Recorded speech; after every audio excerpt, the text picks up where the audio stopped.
The galactic survey vessel named Eternal Vigil had been traveling through unknown space for almost 1 full year. The ship belonged to the Verati Collective, a species of tall insect-like beings with 4 arms and compound eyes that could see in many directions at once. They were explorers and scientists, always searching for new worlds and new species to study. Commander Telos stood on the bridge of his ship, watching the stars pass by on the main screen. He was old for a Verati, with gray patches on his hard shell and slower movements than his younger crew members. But his mind was still sharp, and he had led hundreds of successful missions across the galaxy. "Commander," called out his sensor officer, a young female named Vila, "I am detecting something strange ahead. It looks like ship wreckage." Telos walked over to her station and looked at the readings. His mandibles clicked together, which was how Verati showed concern. The wreckage was spread across a large area of space, and the design of the broken pieces was very familiar to him. "That is a Kreth warship," he said quietly, "or what remains of one." The Kreth were a warrior species known throughout the galaxy. They were large reptilian creatures with thick scales and bad tempers. They conquered planets and took whatever they wanted. Nobody liked the Kreth, but everyone feared them. What could destroy a Kreth warship so completely? Vela asked. Telos did not have an answer.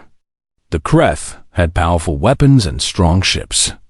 Very few things in the galaxy could defeat them in battle. "Scan for survivors," he ordered. Vila worked at her controls for several minutes. The rest of the bridge crew waited in silence. Then her antennae stood straight up in surprise. "Commander, I am detecting one life sign. It is small and weak, but definitely alive. It is coming from the cargo section of the destroyed ship." Telos made his decision quickly.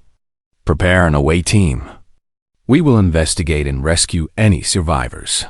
30 minutes later, a small shuttle left the Eternal Vigil and flew toward the wreckage. Inside were 6 Verati crew members wearing standard exploration suits. Lieutenant Mora led the team. She was young but brave, and Telos trusted her judgment. The shuttle carefully moved through the floating pieces of destroyed ship. Mora could see blast marks and torn metal everywhere. Whatever had attacked this vessel had been very powerful and very angry. "There," one of her team members said, pointing at a section of hull that was still mostly complete. "The life sign is coming from inside." They attached the shuttle to the wreckage and cut their way through the metal wall. The inside of the Kreth ship was dark and cold. Emergency lights flickered weakly, casting strange shadows everywhere. Mora and her team moved slowly through the corridors. They passed several dead Kreth warriors, their bodies frozen in the cold of space. She tried not to look too closely at them. "The signal is getting stronger," the scanner operator said. "Just ahead, in the main cargo hold." The door to the cargo hold was stuck, so they had to use cutting tools to get through. When they finally stepped inside, their helmet lights revealed a large room filled with containers and crates. Most were broken open, their contents floating in zero gravity. "Where is the survivor?" Moore asked. "Behind those containers." "It is very small, Lieutenant." "Perhaps a child?" The team moved carefully around the containers. Mora was the first to see it, and she stopped so suddenly that the crew member behind her bumped into her back. "What is that?" she whispered. The creature was curled up in a small space between 2 containers. It was about the size of a Verati infant, but it looked completely different from any species Mora had ever seen. It had soft fur covering its entire body, colored orange and white in patches. 2 pointed ears sat on top of its round head. Long whiskers grew from its face, and when it sensed their presence and opened its eyes, they were a deep gold color with strange vertical pupils. The creature made a sound. It was high-pitched and sad, almost like crying. "I have no record of this species in our database," one team member reported. "It is completely unknown." "Look at its paws," another said nervously. It has claws. Sharp ones. And those teeth are designed for killing. Mara studied the creature carefully. It was clearly a predator of some kind. Even as small as it was, she could see the natural weapons built into its body.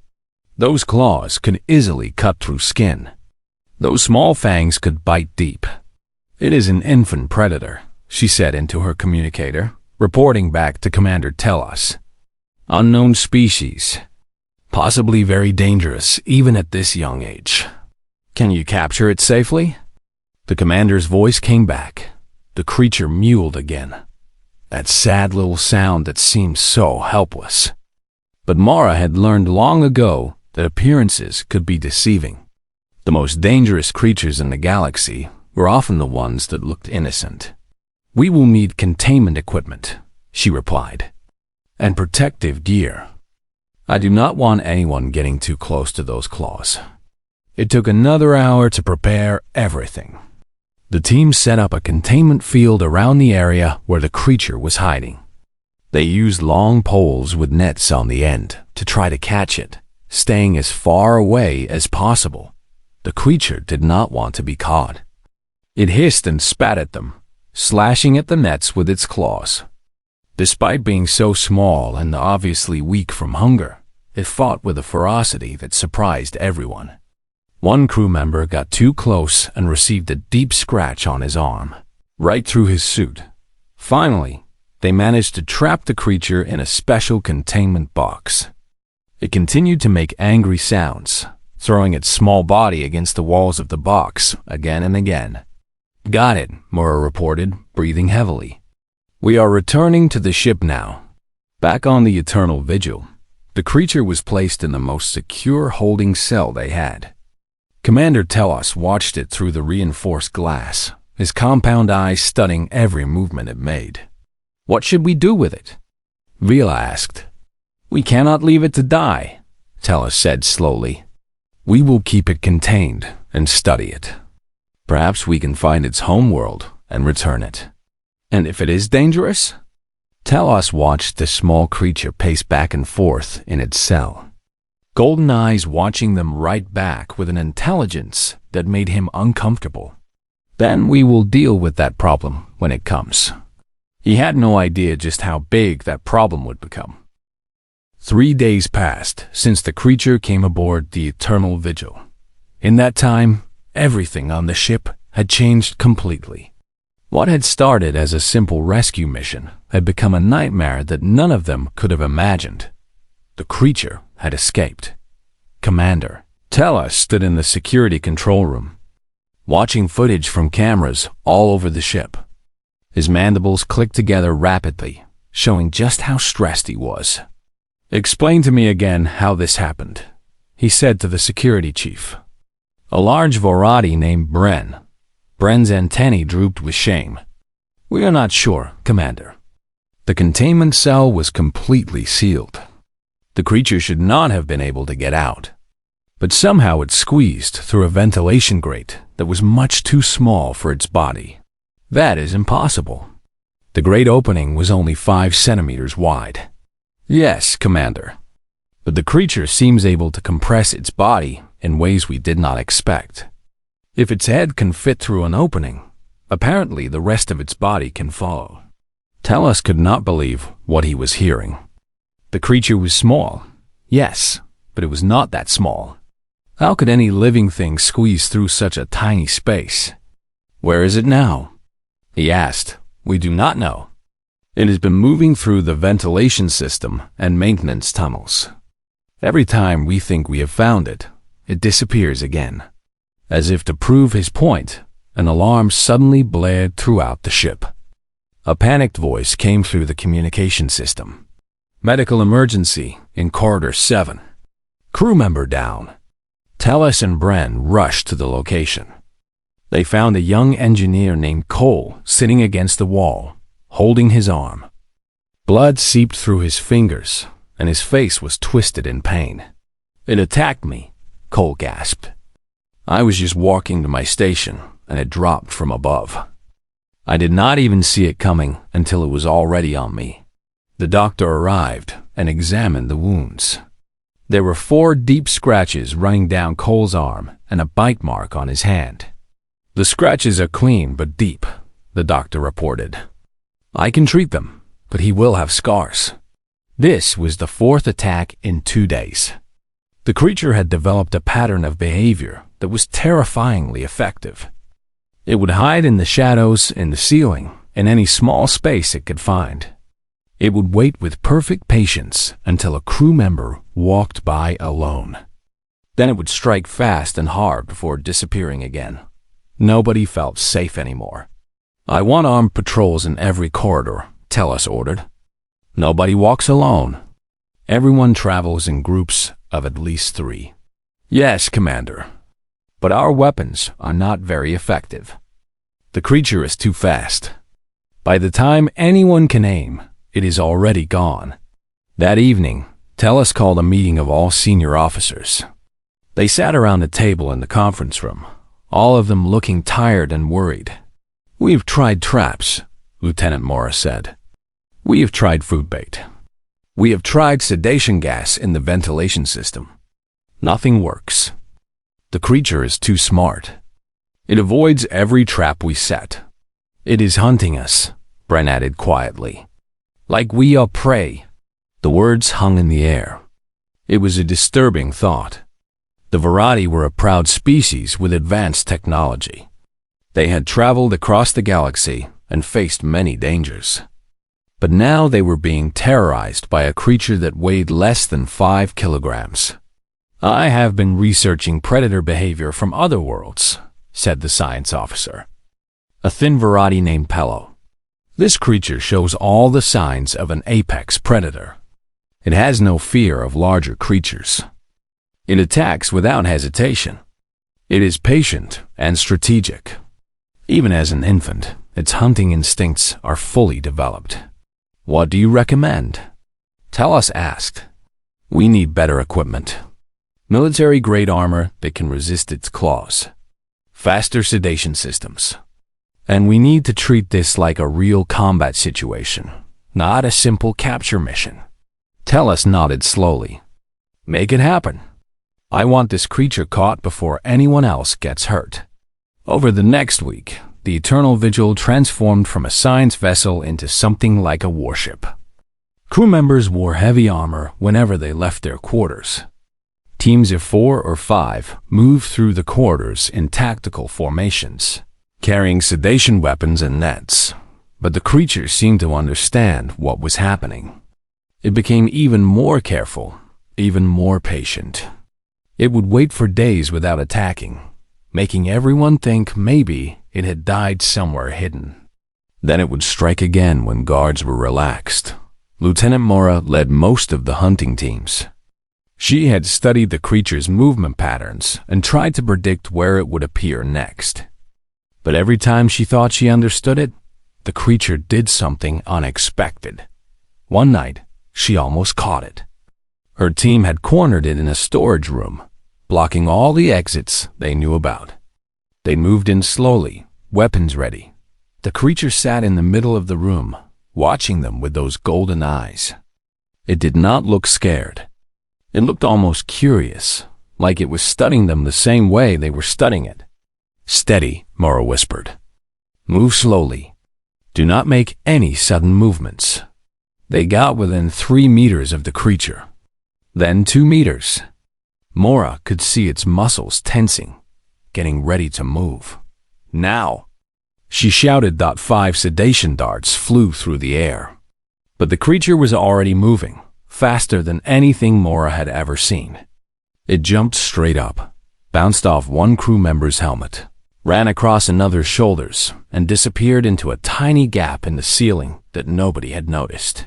"No!" Mora screamed in frustration.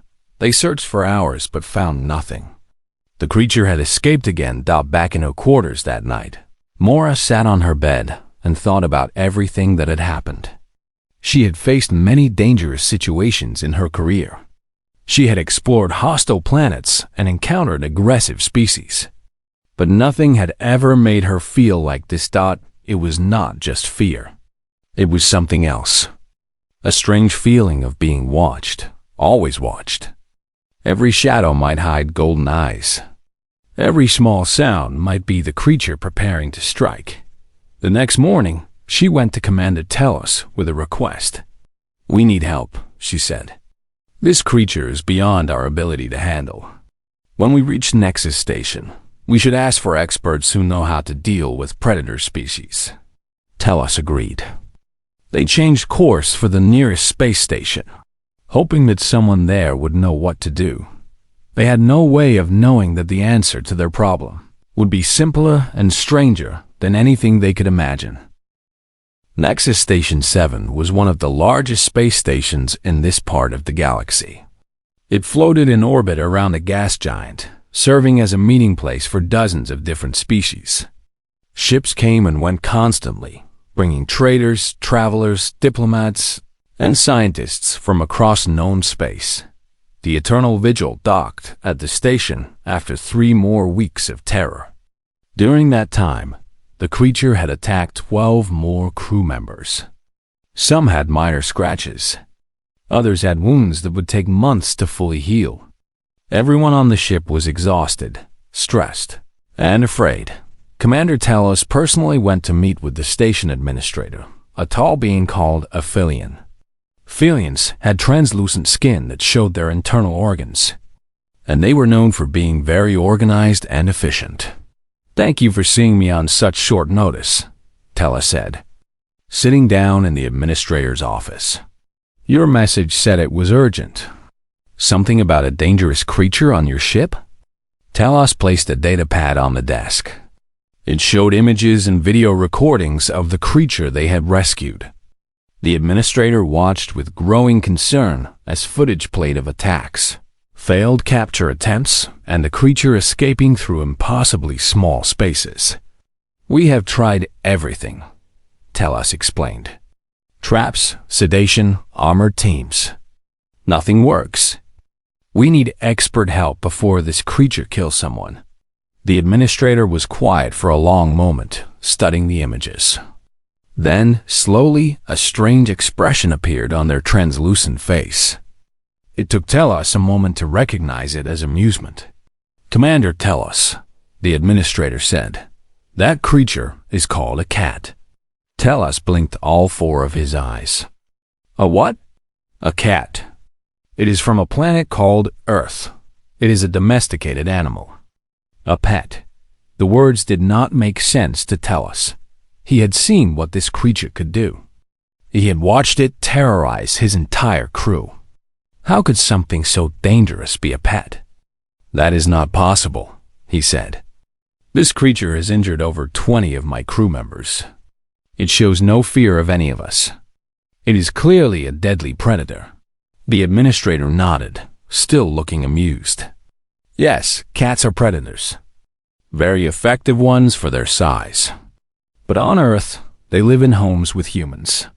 They sleep on beds. Children play with them. Humans keep these creatures in their homes? With their children? Oh, yes. Humans are quite strange about animals. They keep many different predator species as companions. Dogs, which are descended from wolves. Sometimes even larger cats called tigers or lions. It is one of the more unusual things about their species. Tellus felt like the universe had stopped making sense. How do they survive? That is a very good question. Fortunately for you, we have a human scientist on this station. She works in the xenobiology department. I will contact her and ask if she can help you." 1 hour later, Tellus stood in the station's meeting room with several of his officers. They were waiting to meet the human expert who would supposedly solve their problem. The door opened, and Tellus got his first look at a human. She was smaller than he had expected. Humans were known throughout the galaxy, but he had never actually met one in person. She had dark hair pulled back from her face, brown eyes that seemed very small and simple compared to Verati compound eyes, and smooth skin the color of light wood. "Hello," she said, walking in with a relaxed stride that seemed strange given the serious situation. "I am Dr. Yuna Kim. I heard you have a cat problem. Lieutenant Morris stepped forward. Dr. Kim, this is no ordinary creature. It has attacked your crew, escaped every trap, moves through small spaces like it has no bones, and watches you with creepy, intense eyes? Yuna smiled. Yeah, that is pretty normal cat behavior actually. The variety officers looked at each other in confusion. Normal? Telos repeated. Wow, normal for a scared, stressed cat in an unfamiliar environment surrounded by large aliens trying to catch it. Yuna walked over to the display screen and looked at the images of the creature. Oh, she is cute. Orange tabby pattern. Looks about 4 or 5 months old. Cute? Morris sounded almost offended. Doctor, that creature nearly took my crew member's eye out. I believe it. Kittens are vicious little things when they are scared. Yuna turned back to face them.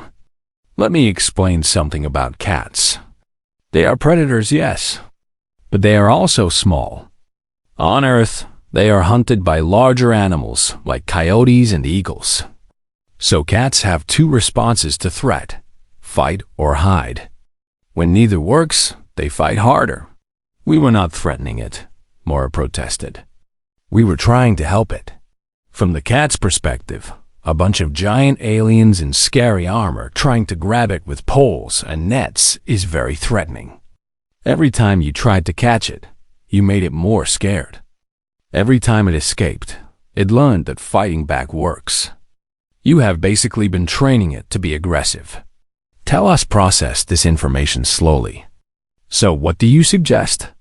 Stop trying to catch it like it is a monster. Start treating it like a frightened baby animal. Yuna reached into her bag and pulled out a small plastic object shaped like a tiny animal. I will go onto your ship and get the cat myself. Alone? Mora's voice went high with disbelief. Yes, without armor? Armor would scare her. Without weapons? Why would I need weapons? She is a kitten. Yuna squeezed the plastic object, and it made a high-pitched, squeaking sound. I have this. And some treats. That is all I need. The variety officers stared at her like she had lost her mind. Dr. Kim, Tella said carefully, I respect your expertise. But you have not seen what this creature can do. It is extremely fast and aggressive. Going in unprotected would be very dangerous. Yuna's smile became softer, almost gentle. Commander, I grew up with cats. My family always had 3 or 4 of them in our home. I have been scratched and bitten more times than I can count. I know exactly what cats can do. But I also know something your crew does not. What is that? Cats are not evil. They are not monsters. They are just small predators trying to survive in a scary world. If you approach them with fear and aggression, they will respond with fear and aggression. But if you approach them with patience and kindness, she squeezed the toy again, making it squeak. They will approach you with curiosity and trust. Telos looked at his officers. They all looked skeptical, but nothing else had worked, and they were running out of options. Very well, Dr. Kim. We will try it your way. Great. Yuna put the toy back in her bag. Take me to your ship, and tell your crew to clear the corridors. The fewer people around, the better. As they walked toward the docking bay, Mora fell into step beside the human.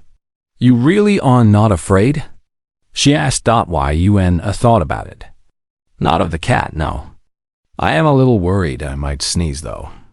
I am slightly allergic to cat fur. She laughed at the confused expression on Mora's face. Human joke. Do not worry about it. Mora did not understand humans at all, but she was starting to become very interested in learning more. The corridors of the Eternal Vigil were empty and silent. Commander Telos had ordered all non-essential crew to stay in their quarters. Only a small security team remained, positioned far back from where the creature had last been spotted. Dr. Yuna Kim stood at the entrance to maintenance. Corridor 12. According to the ship's sensors, The cat was somewhere in this area, probably hiding in the ceiling panels or behind equipment. Are you sure about this? Lieutenant Mora asked one more time.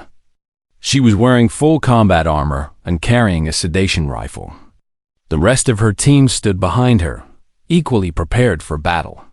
Yuna looked at them and shook her head slowly. You all look terrifying.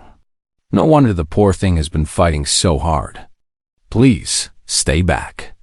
Your armor makes loud sounds when you move, and your weapons smell like chemicals. Cats have very sensitive noses and ears. We cannot just let you go alone. Watch from the cameras. If something goes wrong, I will call for help. Yuna checked her bag one more time. She had the Squeaky toy, a small bag of dried fish treats, and a soft blanket. But nothing will go wrong. Trust me. She walked into the corridor before anyone could argue further. The lights were dim in this section of the ship. Shadows gathered in corners and around the many pipes and cables that ran along the walls. Yuna walked slowly, letting her footsteps fall softly on the metal floor. Here, kitty kitty, she called out in a gentle, high voice. Here, baby. Where are you hiding? No response? But Yuna had not expected one. The cat was probably watching her right now, trying to decide if she was a threat or not. She sat down on the floor, cross-legged, making herself as small and non-threatening as possible. Then she took out the Squeaky toy and pressed it gently. The sound echoed through the quiet corridor. Squeak, squeak. Yuna waited. She was very good at waiting. Growing up with cats had taught her that patience was the most important skill. You could not force a cat to do anything. You had to wait until the cat decided to trust you. 5 minutes passed. Then 10. Yuna kept squeezing the toy occasionally, mixing it up with different rhythms. Sometimes fast, sometimes slow. Each time, she would toss the toy a short distance away and then pick it up again. In the security room. The variety officers watched through the corridor cameras. This is ridiculous, Bren muttered. She is just sitting there making noise. Wait, Mora said, pointing at the screen. Look at panel 7. High up on the wall, one of the ceiling panels had shifted slightly. 2 golden eyes gleamed in the darkness, watching the human below. The creature. Bren reached for his communicator.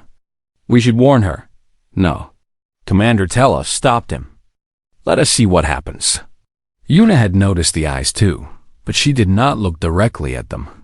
Looking directly at a scared cat was threatening behavior. Instead, she kept her gaze on the toy in her hands, squeezing it again.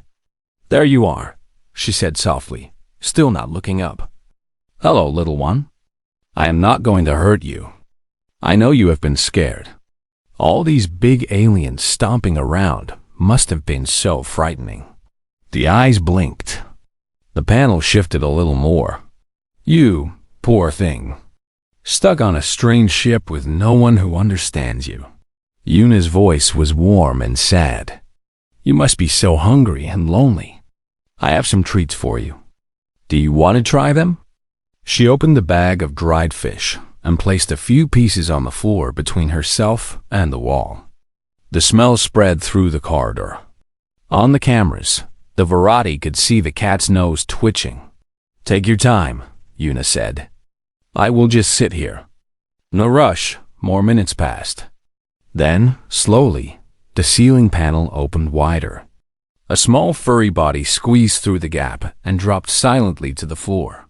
The variety security team tensed, ready to rush in. But Commander Talos held up a hand. Wait, he said again. The cat stood about 4 meters away from Yuna, its body low to the ground. Every muscle was ready to run or fight. Its tail swished back and forth, and its ears moved constantly, listening for danger. Yuna remained perfectly still. She did not reach out. She did not move toward the cat. She just sat there, breathing slowly, projecting calmness. Good girl, she murmured. You are so brave to come out. I know it is scary. Take all the time you need. The cat's eyes moved between Yuna and the treats on the floor. Hunger and fear fought against each other. Hunger won one careful step, then another. The cat moved like water, each motion smooth and controlled. It kept its eyes on Yuna the whole time, ready to flee at the first sign of danger, that it reached the treats and sniffed them carefully. Then it ate, quickly and messily, like it had not eaten in days. Which, Yuna realized, was probably true. "Good girl," Yuna whispered. "More where that came from." She slowly, very slowly, placed a few more treats on the floor. Closer to herself this time. The cat tensed. Then it made a decision. It came forward and ate these treats too. "That is it. You are okay. Nobody is going to hurt you." Over the next 20 minutes, Yuna gradually brought the treats closer and closer to herself. The cat followed each time, its fear slowly fading as hunger and curiosity took over. Finally, the treats were right next to Yuna's leg. The cat approached, ate them, and then did something that made every Verati watching gasp out loud. It sniffed Yuna's hand. "Hello there," Yuna said, keeping perfectly still. "Nice to meet you." The cat sniffed more. Then, cautiously, it rubbed its head against Yuna's fingers. In the security room, Mora could not believe what she was seeing. It is touching her, voluntarily. The cat rubbed against Yuna's hand again, more firmly this time. A low rumbling sound began to come from its throat. "Is that a threat sound?" Bren asked nervously. "No," Commander Tella said slowly. He had studied some Earth animals before. "If I remember correctly, that sound is called purring. It means the cat is happy." On the screen, the creature that had terrorized their ship for weeks was now climbing into the human's lap. It turned in circles a few times, then lay down, curled into a ball, and closed its eyes. Yuna stroked its fur gently and looked up at the camera with a smile. "See?" she said. She just needed someone who understood her. The purring grew louder, filling the corridor with a sound that was somehow both strange and beautiful. It was the sound of trust being born. The sound of fear being conquered not with weapons and armor, but with patience and kindness. The Verati had never heard anything like it. "Someone get down there," Commander Tella said. His voice rough with emotion he did not entirely understand. "Get blankets, food, whatever Dr. Kim needs. And someone find out what we are supposed to feed a cat." For the first time in weeks, the eternal vigil began to feel like a home again instead of a hunting ground. 2 weeks had passed since Dr. Yuna Kim had walked into a corridor alone and walked out with a purring kitten in her arms. In that time, everything about life on the eternal vigil had changed completely. The cat had been given a name. Yuna had called her Bori, which she explained was a common name for pets on her homeworld. It meant something like barley or wheat, simple and warm. The name suited the little orange and white creature perfectly. Bori was no longer the terrifying monster that hid in shadows and attacked without warning. She was now the most popular crew member on the ship. She'd had a special bed in the recreation room, dozens of toys that crew members had made for her, and a constant supply of food and treats. Commander Telos stood in the doorway of the recreation room, watching a scene that would have seemed impossible just weeks ago. Lori was lying on her back on a soft cushion while Lieutenant Mora carefully rubbed her belly. The fierce warrior who had led armed teams hunting this creature was now making soft cooing sounds and calling her a good girl. "I never thought I would see this," Telos said quietly to Dr. Yuna, who stood beside him. Yuna smiled. Cats have that effect on people. Once you understand them, it is hard not to love them. "Dr. Kim, I have a question for you. Please, call me Yuna." "Yuna." Then, Telos watched as Bori caught Mora's hand with her paws and playfully bit her fingers. Mora laughed and wiggled her fingers, encouraging more play. "How do humans do it?" How do you form bonds with predators? Yuna thought about the question for a long moment. It is hard to explain. I think it starts with not seeing them as just predators. Every animal has needs and feelings. Fear, hunger, loneliness, curiosity. When you pay attention to those needs instead of focusing on the teeth and claws, you can find connection. But Bori has the same teeth and claws she had before. She could still hurt your crew if she wanted to. Yes, she could.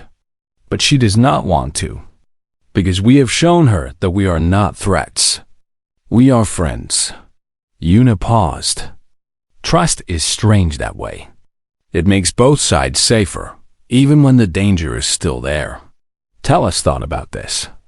The Virati way was to neutralize threats, to use strength and technology to protect themselves.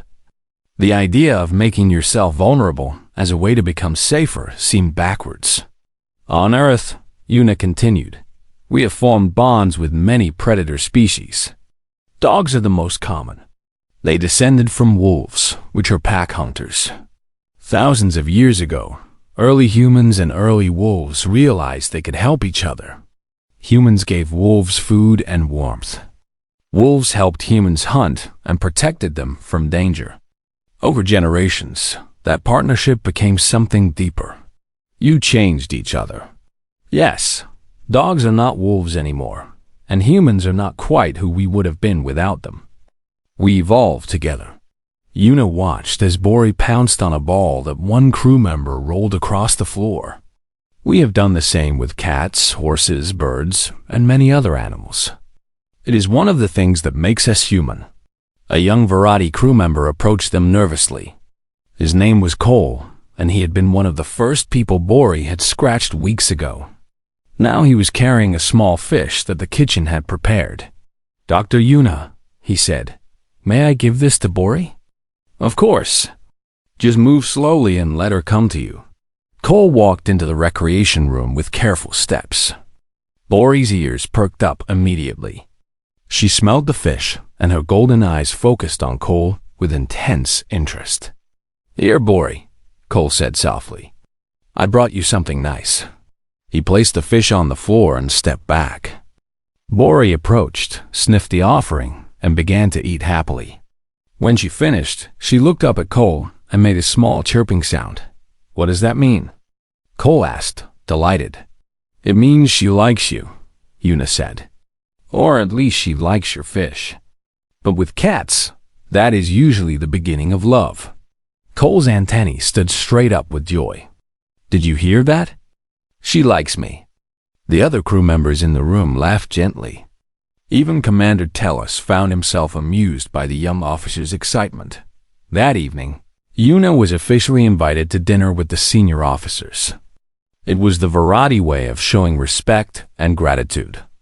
They sat around a large table filled with various foods from different worlds, and the conversation flowed easily. I have been reading about Earth, Lieutenant Mora said. Your species seems to have an unusual relationship with many animals.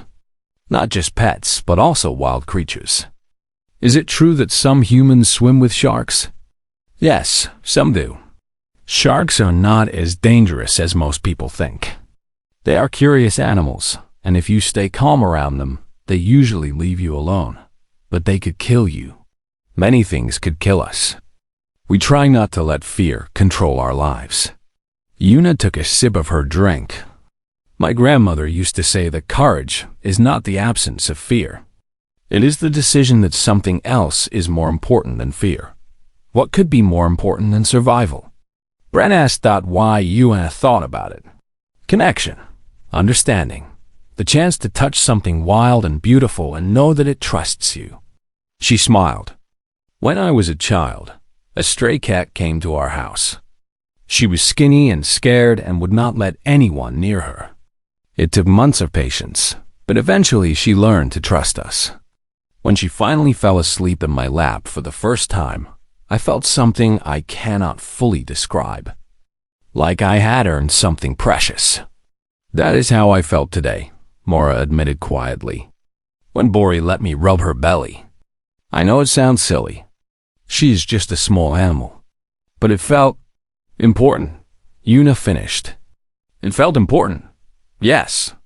Commander Tella set down his eating utensils and looked at Yuna with all four of his eyes. Dr. Yuna Kim, I believe I'm beginning to understand something about humanity. Your species is not the strongest or the fastest in the galaxy. Your technology is not the most advanced. But you have something that perhaps no other species has. What is that? The courage to be vulnerable. The wisdom to know that sometimes the best weapon is an open hand. The patience to wait for trust to grow. Telos clicked his mandibles thoughtfully. When we first found Bori, we saw a threat. We responded with fear and force, and we made everything worse. You saw a frightened child. You responded with kindness and patience, and you turned a monster into a friend. He raised his glass in a gesture he had learned was meaningful to humans. To Dr. Yuna Kim, and to the strange, brave species that taught the galaxy that the best way to approach a dangerous creature is with a squeaky toy and an open heart. Everyone raised their glasses. In the corner of the room, Bori was curled up on a cushion, sleeping peacefully. Her soft purring could still be heard, a gentle reminder of the bond that had formed between species that should have been enemies, but had chosen to be friends. Later that night, Yuna walked through the quiet corridors of the Eternal Vigil. Bori trotted beside her, no longer hiding in shadows, but walking proudly like she owned the ship. Which, in a way, she now did. You know, Yuna said to the little cat, you caused a lot of trouble. But maybe that was necessary. Maybe the Virati needed to learn that not every problem can be solved with armor and weapons. Bori looked up at her and meowed. Yeah, I know. You just wanted someone to play with you. Yuna bent down and scratched behind Bori's ears. Well, now you have an entire ship full of friends. Is that enough for you? Bori purred and rubbed against Yuna's leg.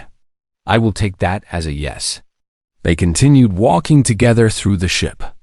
A human and a cat, two predator species from Earth who had somehow learned to be friends.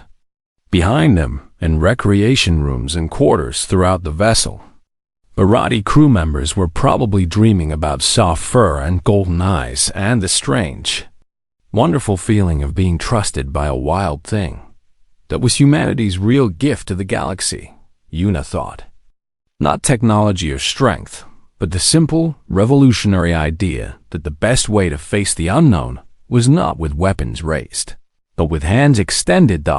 It was terrifying. It was beautiful. And it worked.